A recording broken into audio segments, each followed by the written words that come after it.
Since they began dating 2 years ago, millions of words have been written and spoken about Prince Harry and Meghan Markle. It was the public outing that every dedicated royal watcher has been waiting for. Their lives have been analysed, their relationship scrutinised. But while journalists and commentators continue to have their say, two people know the story better than anyone: Harry and Meghan themselves. Ladies and gentlemen, Meghan Markle. In this programme, their speeches. It just wasn't right, and something needed to be done. Their interviews. So I'd love to have kids right now, but yeah, there's a process that one has to go through. And home movies. This is the aftermath of the audition. Meghan isn't, your typical type of royal bride. And I am burning up. She had put so much of herself out there. This is what I do, duck throw. All brought together for the first time. At the end of the day, I'm a human being. I'm just a normal person like you guys are. Their lives are an open book.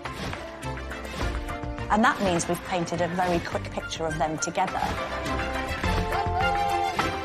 This is the story of Harry and Meghan, in their own words. Thank you so much.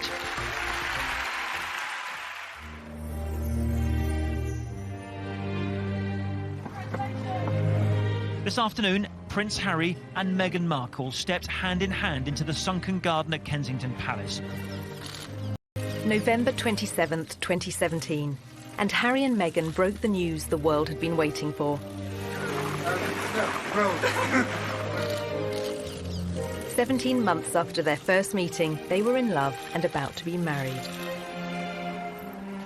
It was so sweet and natural and very romantic. He got on one knee. As a matter of fact, I could barely let you finish proposing. I was like, can I say yes now? She didn't even let me finish. I said, can I say yes, can I say yes now? And then there was hugs and the ring in my finger. And I was like, can I give you the ring? She goes, oh, yes, the ring. Although this was the first time they'd spoken as a couple, both had long experience of talking about themselves. Raised worlds apart, they'd chronicled their experiences from childhood.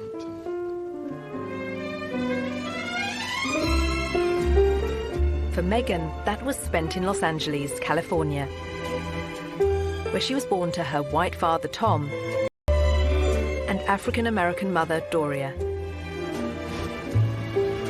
It was the late 70s when my parents met. My dad was a lighting director for a soap opera, and my mom was a temp at the studio. I like to think he was drawn to her sweet eyes and her afro, plus their shared love of antiques. Whatever it was, they married and had me. It was leafy and affordable. What it was not, however, was diverse. And there was my mom, caramel in complexion, with her light-skinned baby in tow, being asked where my mother was, since they assumed she was the nanny. Nice, huh? You like these ponytails? With both parents working in the Hollywood entertainment industry, Meghan developed an early love of the stage. She would often visit her father as he worked behind the scenes on a long-running TV sitcom. It was considered so risque, some viewers even organised a boycott. There was a show called Married with Children. Do you remember that show? Yeah, absolutely, yeah. So I grew up on the set of Married with Children every day after school for 10 years. I was there. Wow. I know. It's a very perverse place for a little girl who went to Catholic school, no less, to grow up.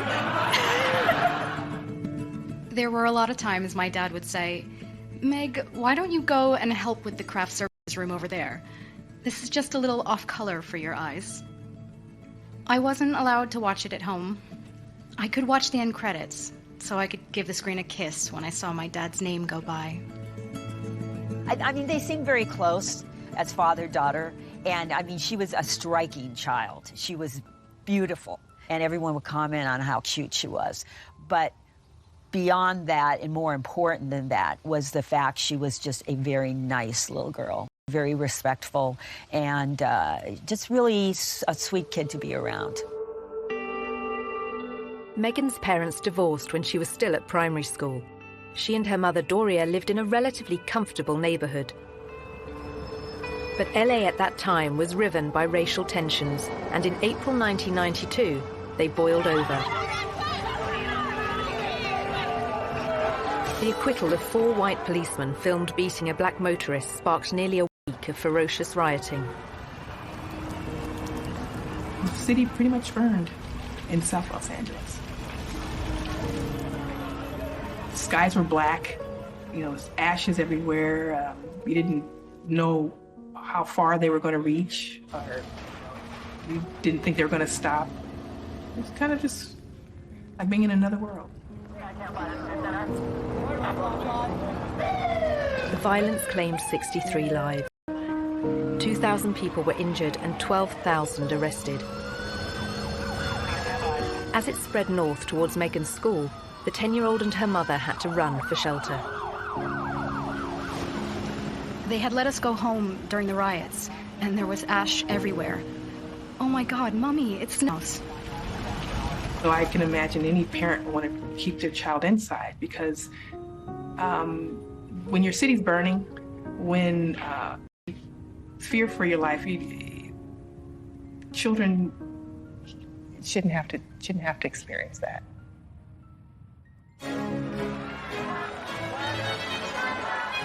As Meghan was being raised in LA, Harry was growing up in London and in public. As the youngest son of the world's most famous woman, he was in the media spotlight from day one. When it comes to dealing with the press, Prince Harry has a style all of his own. But despite the constant presence of the cameras, Princess Diana was determined to surround Harry and his older brother William with laughter and fun.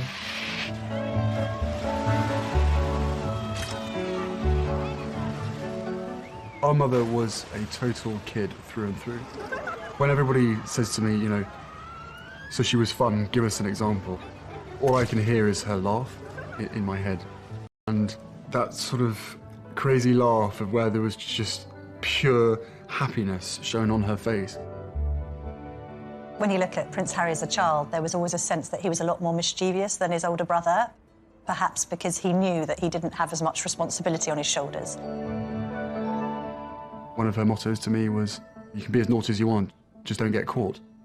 She was one of the naughtiest parents. She would come and watch us play football and smuggle sweets into our socks. And I mean, literally walking back from a football match and having sort of 5 packets of Starburst, and just the whole shirt was just bulging with sweets.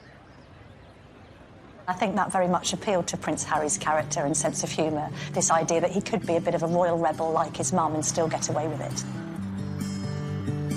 As part of his privileged upbringing, Harry was sent to Wetherby School in London's Notting Hill, where fees are more than £7,000 per term. At the same time, Meghan, 3 years his senior, was a pupil at Los Angeles' Little Red Schoolhouse. With its strong academic and artistic reputation, it was a favourite for Hollywood families. But some of the city's most deprived areas were just a short drive away, areas she'd frequently visit along with both her parents. My mom and dad came from little, so they made a choice to give a lot. Buying turkeys for homeless shelters at Thanksgiving, delivering meals to patients in hospice care, donating any spare change in their pockets to those asking for it. This is what I grew up seeing, so that is what I grew up being. A young adult with a social consciousness to do what I could, and to, at the very least. Meghan's campaigning character was only just forming, but it would soon propel her onto the national stage. In 1993, the young schoolgirl took on a powerful multinational corporation, taking her complaint all the way to the White House.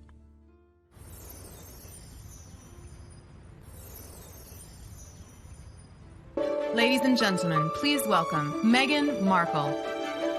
As a successful actress, Meghan has used her profile to champion a range of different causes. Well, good evening. That doesn't feel like enough, But her campaigning efforts began long before she found fame. The fact that Meghan is interested in these causes, that's not new. It's not that she's taken up after a life of celebrity, that she's suddenly found out that she needs to help people. It really started from the very beginning when she was just a little girl. There is a story about how she was very proactive in protesting about an advertisement that she felt was very denigrating to women. The gloves are coming off. Women are fighting greasy pots and pans with Ivory Clear. The tagline said, "Women all over America are fighting greasy pots and pans." 2 boys from my class said, "Yeah, that's where women belong, in the kitchen." I remember feeling shocked and angry and also just feeling so hurt. It just wasn't right, and something needed to be done. My name is Meghan Markle. I'm 12 years old. Last week at my school, we decided to watch the news for social studies. While through the channels, we saw a commercial for the new Ivory clear dishwashing liquid. In the commercial, they said women are battling grease, meaning only women do dishes. When I heard this, the boys... Meghan wrote to Procter & Gamble, the company behind the ad, to America's then First Lady Hillary Clinton, and to the US TV program Nick News, which sent a reporter to interview her. I don't think it's right for kids to grow up thinking these things, that just mom does everything. So I was wondering if you would be able to change your commercial to people all over America. Thank you, Meghan Markle. Incredibly, the 12-year-old's lobbying campaign worked. And it was roughly a month later when the soap manufacturer, Procter & Gamble, changed the commercial. The gloves are coming off. People are fighting greasy pots and pans with Ivory Clear. She had a sense that she could affect change, even though she was just one small person. She had a voice. If you see something that you don't like or the right people, and you can really make a difference for not just yourself, but lots of other people. Makes me feel... Meghan's time in the spotlight lasted for just a few days in 1993. But by then, Harry was used to relentless media attention. Soon it would become uncomfortable, both for him and his elder brother William.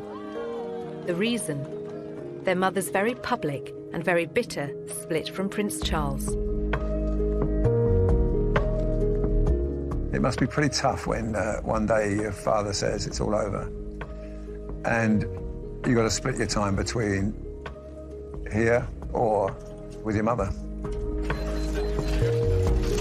When he was the youngest, he must have seen the arguments and the rows together they'd had, and it had an effect on him. Charles and Diana officially divorced in 1996. In August 1997, she went on holiday with her new boyfriend, Dodi Fayed.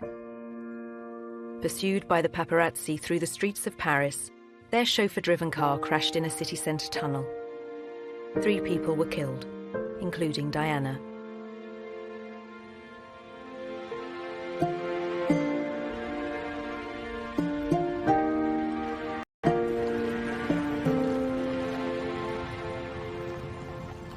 My mother had just died, and I had to walk a long way behind her coffin, surrounded by thousands of people watching me while millions more did on television.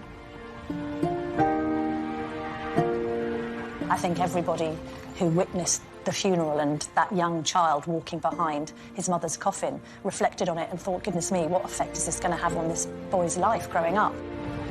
I don't think any child should be asked to do that, under any circumstances. I don't think it would happen today. Well, we now know, actually, the true effect that Diana's death had on both Harry and William. Prince Harry spoke extremely openly about the fact that that had a profound effect, that he completely went off the rails, he couldn't cope with it.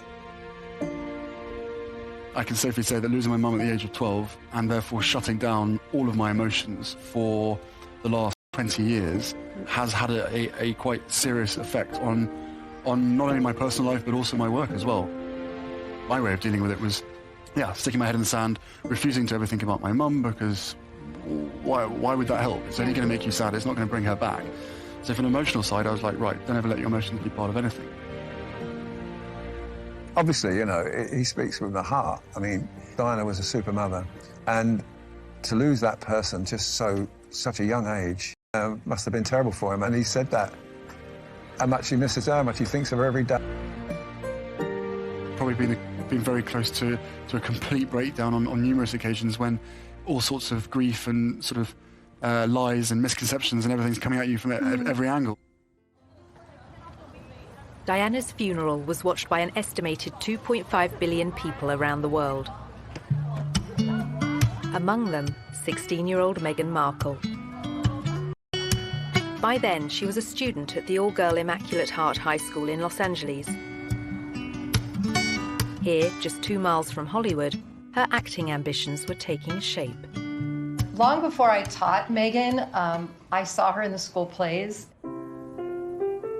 And she was one of those girls, when she was on stage, you were drawn to watch her because she just had this charisma and this charm, and she was really good.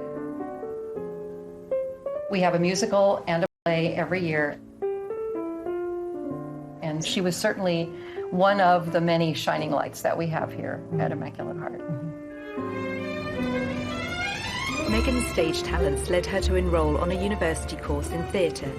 Before joining, she auditioned for roles in music videos. This is after the aftermath of the audition. This is the aftermath of the audition, and it went pretty well. We just had to dance crazily, and so I did, and it was tiring. Just all danced like wild women, and I was shaking my hair around, and so that's that, and I am burning up. The Los Angeles of 1998 had recovered from the riots of 7 years earlier. But racial prejudice remained close to the surface, as Meghan was soon to witness firsthand. I was home in LA on a college break when my mom was called the N-word. We were leaving a concert, and she wasn't pulling out of a parking space quickly enough for another driver. My skin rushed with heat as I looked to my mom, her eyes welling with hateful tears. I could only breathe out a whisper of words so hushed they were barely audible. "It's okay, Mommy." I was trying to temper the rage-filled air permeating our small silver Volvo. This is something that has happened for people of color since we've been brought to this country some 400 years ago. It's unfortunate because racism hurts. You know, just to talk about it, it hurts. And kids don't need to hurt. They shouldn't have to. I shared my mom's heartache, but I wanted us to be safe. We drove home in deafening silence, her chocolate knuckles pale from gripping the wheels so tightly. Chicago, she showed huge promise on stage, starring in a number of student movies. But soon the undergraduate was keen to spread her wings and take on other subjects.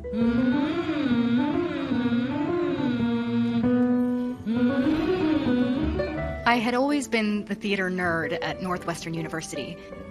I knew I wanted to do acting, but I hated the idea of being this cliché, a girl from LA who decides to be an actress. I wanted more than that, and I always loved politics, so I ended up changing my major completely and double majoring in theater and international relations. As part of her degree, Meghan won an internship at the US Embassy in Argentina. In 2002, the country was in financial crisis. Meghan was sent to greet a top White House official, whose car was then surrounded by placard-waving demonstrators. It was their economic devaluation, and our Secretary of the Treasury at the time was there. So I'm 20 years old, in Buenos Aires, in a motorcade, doing that whole thing. I thought for sure I would still have a career in politics. And then I came back to LA for Christmas, and a friend of mine from college introduced me to this manager. The manager had watched one of Meghan's student films and said he could find her cinema and TV work in return for a 10% cut of her earnings. But, as she was soon to discover, competition for roles was fierce. A young actor, actress trying to break into the business, it is not easy.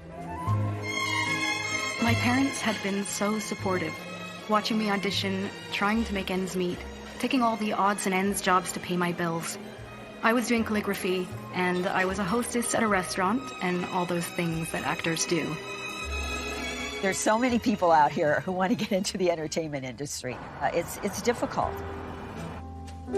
I had a beat-up Ford Explorer Sport that rattled like a steamboat engine in the morning. It was burning out. I had started to give up.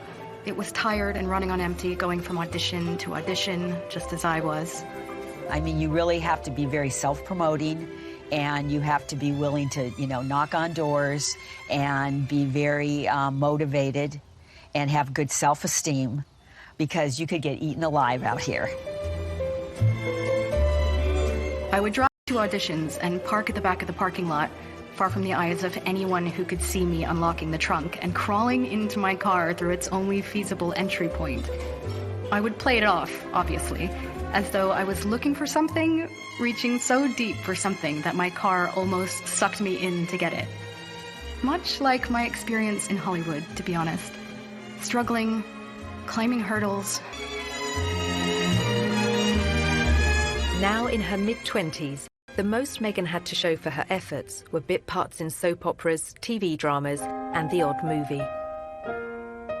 In 2006, she became a briefcase girl on the American version of the quiz show Deal or No Deal, recording up to 7 shows a day. For somebody like Meghan, appearing as essentially an adornment on a game show would not be her ideal job. I'm sure she appreciated the paycheck, but she would have felt creatively unfulfilled. I would put that in the category of things I was doing while I was auditioning to try to make ends meet. I was the ill-fated number, which for some reason no one would ever choose. I would end up standing up there forever in these terribly uncomfortable and inexpensive 5-inch heels, just waiting for someone to pick my number so I could go and sit down. Despite her setbacks and disappointments in Hollywood, Meghan persisted. And in 2011, her big break came in Canada. Success and fame beckoned, as well as marriage.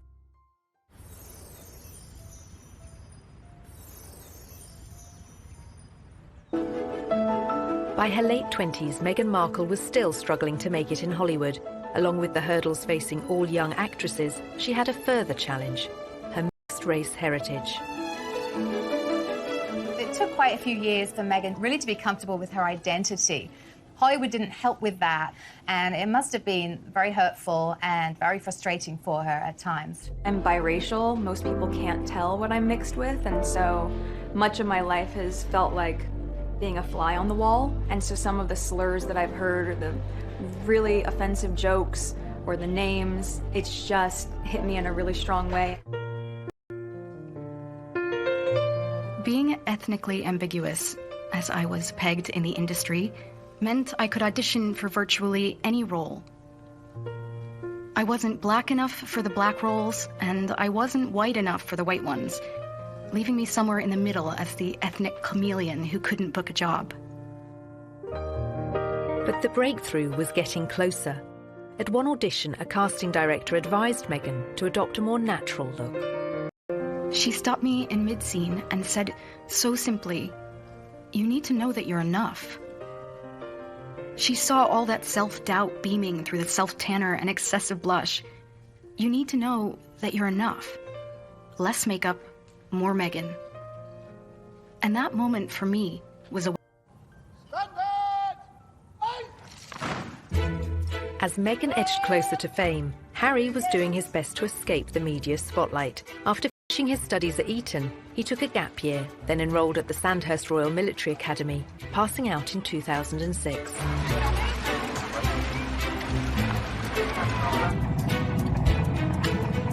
A year later, he served in Afghanistan. This is not a rehearsal. This is war. Prince Harry taking on the Taliban and coming under fire. The army had deployed Harry to the front line in secret. The media were only allowed to report on it as his 20-week tour of duty came to an end. This is what I do at dog throwing. At the end of the day, I'm a human being. I'm just a normal person like these guys are. I don't know. It's just nice to be. I wouldn't expect the British public to make much of it. I think they would just turn around and go, "Yep, good on him. Good on the people who got him out there. He's a soldier. So what?" Basically, so what? So what if he goes out there? My husband went out there and he died. So what if he goes out there? The general opinion, and hopefully so. He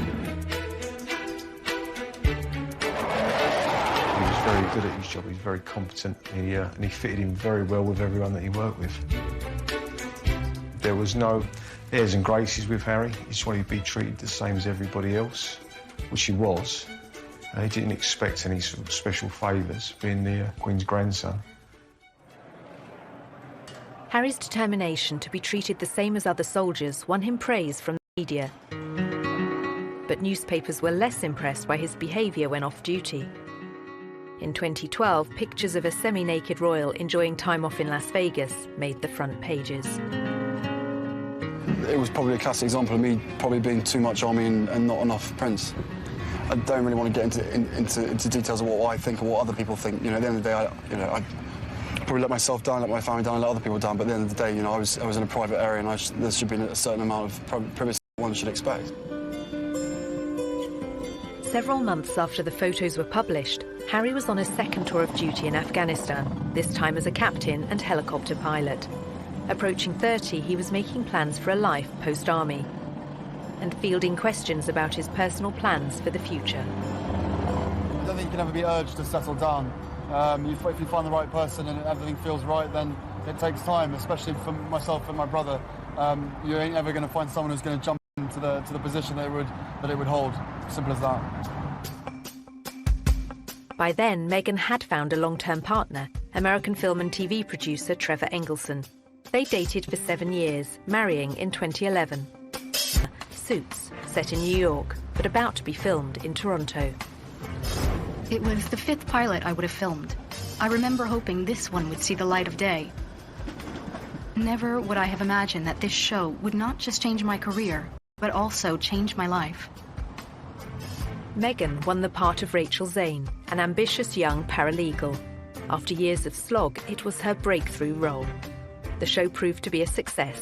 The USA cable network ordered a second series, and Meghan moved full-time to Canada to be near the studio. So Meghan chose not to live in, like, the poshest area of Toronto. She chose Seton Village, which is more laid back, tree-lined, and people keep to themselves. And that's exactly what Meghan did. So much so that her neighbours didn't even know who she was. But that was soon to change as her TV series became an international hit. As Meghan basked in her newfound fame, Harry was concentrating on building a new career. After the negative headlines surrounding his off-duty life, Harry became patron of the Invictus Games for injured servicemen and women, and he began supporting a range of causes that were close to his mother's heart. I'm particularly pleased to be with you today because my mother as patron very much admired Headway and the vital work that it does, and for me that's good enough. He was also increasingly active in aid programs abroad, especially in Africa, where his Centre Bale charity is based. Centre Bale means forget-me-not. It's in memory of Princess Diana. I think actually Harry's been concerned that some of her good work has been undone in recent years. And a sense that he needs to carry on her good work, otherwise it would have been meaningless. Harry had first visited Botswana in southern Africa shortly after Diana's death. In the years afterwards, he'd made repeated journeys. This is where I feel more like myself than anywhere else in the world. I have this intense sense of normality here. To not get recognised, to lose myself in the bush with what I would call the most down-to-earth people on the planet. People dedicated to conservation with no ulterior motives, no agendas, who would sacrifice everything for the betterment of nature. I talk to them about their jobs, about what they do, and I learn so much. By 2013, Meghan's TV series Suits had become a huge hit for the USA network. It was their most popular show for young adults, the audience advertisers valued the most. Before filming Series 4, she complained to the program makers. This season, every script seemed to begin with Rachel enters wearing a towel. And I said, nope, not doing it anymore. Not doing it. I called the creator and I was like, it's just gratuitous. We get it. You've already seen it once, so I think at a certain point you feel empowered enough to just say no. Meghan was also starting to use her power in other ways. The charity World Vision made her a global ambassador, promoting sanitation projects in remote villages. Well, Meghan's visits to countries like Rwanda have focused on girls and women. All of these speak to her concern for female empowerment and really wanting to make a difference that way. You'll feel really good at the end of the day knowing that you've been a part of that. I gotta get these kids home. I'm gonna go take a picture with them.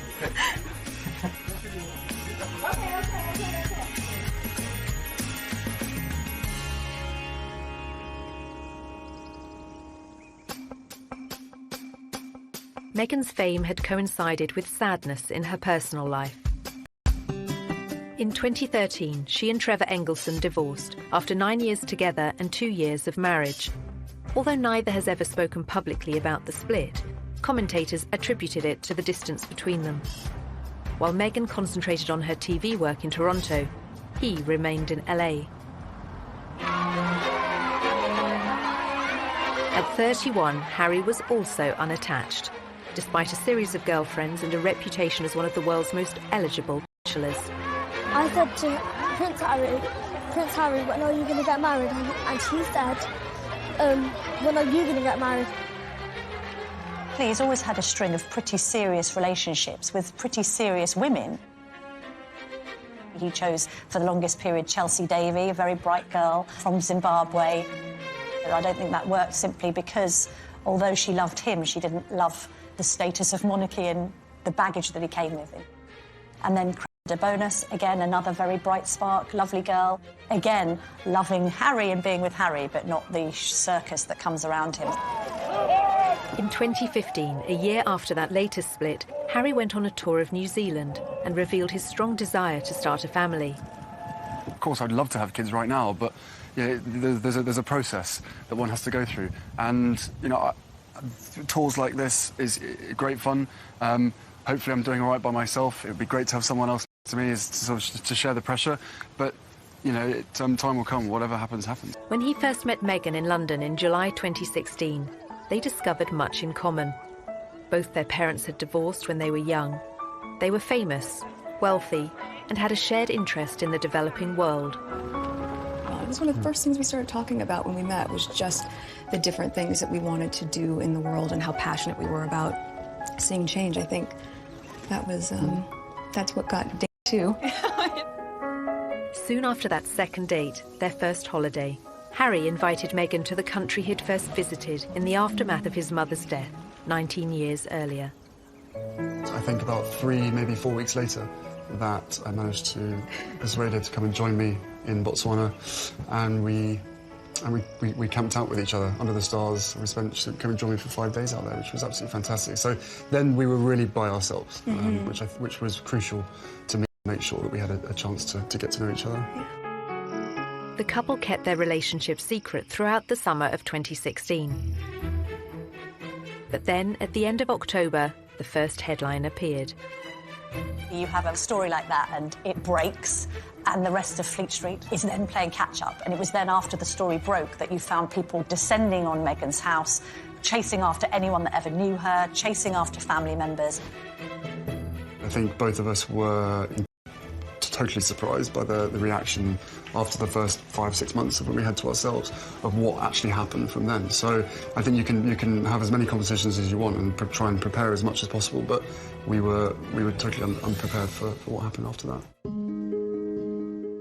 Some reports concentrated on Meghan's family neighbourhoods in LA. Others focused on the breakup of her parents' marriage and her relationships with her half-sister and half-brother. There's a misconception that because I have worked in the entertainment industry that this would be something I would be familiar with. That I've never been part of tabloid culture. I've never been in pop culture to that degree. And I think we were just hit so hard at the beginning with a lot of mistruths that I made the choice to not read anything. But some of the coverage and comments incensed Harry.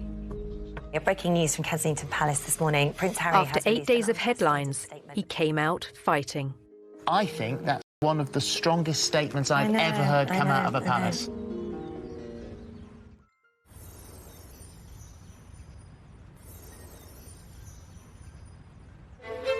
November 2016. Just 8 days after the story of Harry and Meghan's relationship broke, Kensington Palace went to war with the press.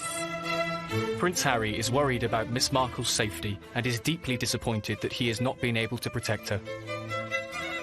It had the into a relationship with him that Miss Markle should be subjected to such a storm. I think he was saying, look, this girl's important to me and I want to make sure that you're all careful in what you're doing. He knows commentators will say this is the price she has to pay and that this is all part of the game. He strongly disagrees. This is not a game, it is her life and his. I think that's one of the strongest statements I've ever heard come out of a palace. I think so too. It's incredibly personal statement. He is obviously very, very angry. Well, good for him. I think the statement went down very well with the public in saying, yeah, fair on Prince Harry, this girl needs to be protected. I think others were a bit more critical, saying, well, all right, but you can't have it both ways. You get a lot of great publicity for your causes and you're the hero of the hour. If we want to find out about your private life, we're entitled to. Poring over Meghan's private life continued. Journalists scoured her social media accounts looking for more clues about her relationship with Harry. They found she'd posted photos of herself with a bracelet similar to one worn by him. To all my TIG friends, after 3 beautiful years on this adventure with you, it's time to say goodbye. In April 2017, Meghan began withdrawing from social media, prompting more speculation that the couple were about to become engaged. She closed her successful lifestyle website, The TIG, posting a farewell message to all her readers. Keep laughing and taking risks, and keep being the change you wish to see in the world. Thank you for everything. Meghan Markle. In the early autumn of 2017, the couple was seen in public for the first time. Harry attended the 3rd Invictus Games in Toronto, and Meghan turned up in the crowd. It was the public outing that every dedicated watcher has been waiting for. Just 24 hours later, the couple abandoned any effort to keep their feelings for each other private. The setting for this first public date was extraordinary, with no attempts to hide away as they watched the wheelchair tennis at the Invictus Games. It was open to the public. Anybody could go and watch the wheelchair tennis match, although it has to be said, I don't know how many people were actually watching the wheelchair tennis match because a lot of people were watching Harry and Meghan. Just 6 weeks after their very public appearance, the couple had a very private moment. Meghan was staying with Harry at Nottingham Cottage, his 2-bedroomed home set within the Kensington Palace estate. He proposed, and she accepted. The ring is obviously yellow gold, because that's her favourite. And the main stone itself is jewellery collection, to make sure that she's with us on this crazy journey together. And it's beautiful, and he designed it. It's incredible. Yeah. Make sure it stays on that finger. Of course. What do you think your mother would have thought of Meghan or said about Meghan? Oh, they'd be thick as thieves. Without question. I think she would be over the moon, jumping up and down, so excited for me. But then, as I said, would have probably been best friends with Meghan. So no, it is days like today when I really miss having her around and miss being able to share the happy news. But with the ring and with everything else that's going on, I'm sure she's with us. I'm sure she's with us. Jumping up and down somewhere else.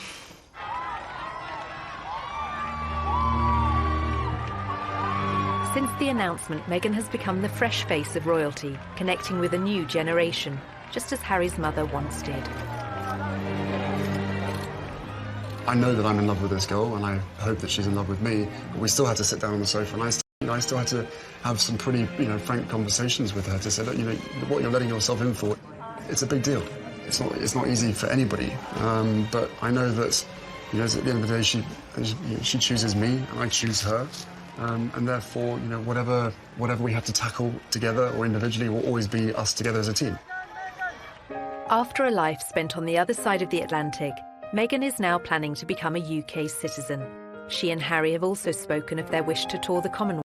But now, with their wedding fast approaching, their focus, for the moment, is firmly on May the 19th. We're a couple. We're in love. I'm sure there will be a time when we will have to come forward and present ourselves and have stories to tell. But I hope what people will understand is that this is our time. This is for us. It's part of what makes it so special that it's just ours. But we're happy. Personally, I love a great love story.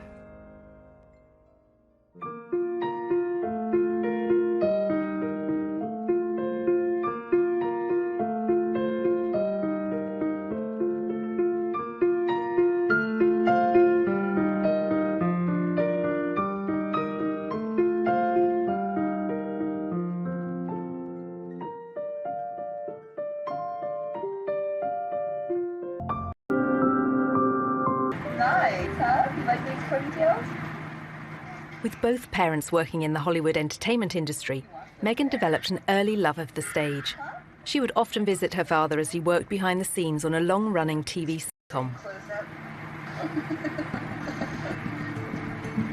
It was considered so risque, some viewers even organised a boycott.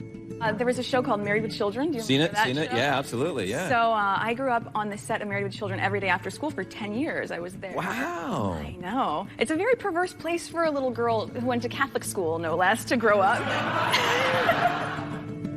There were a lot of times my dad would say, Meg, why don't you go and help with the craft services room over there?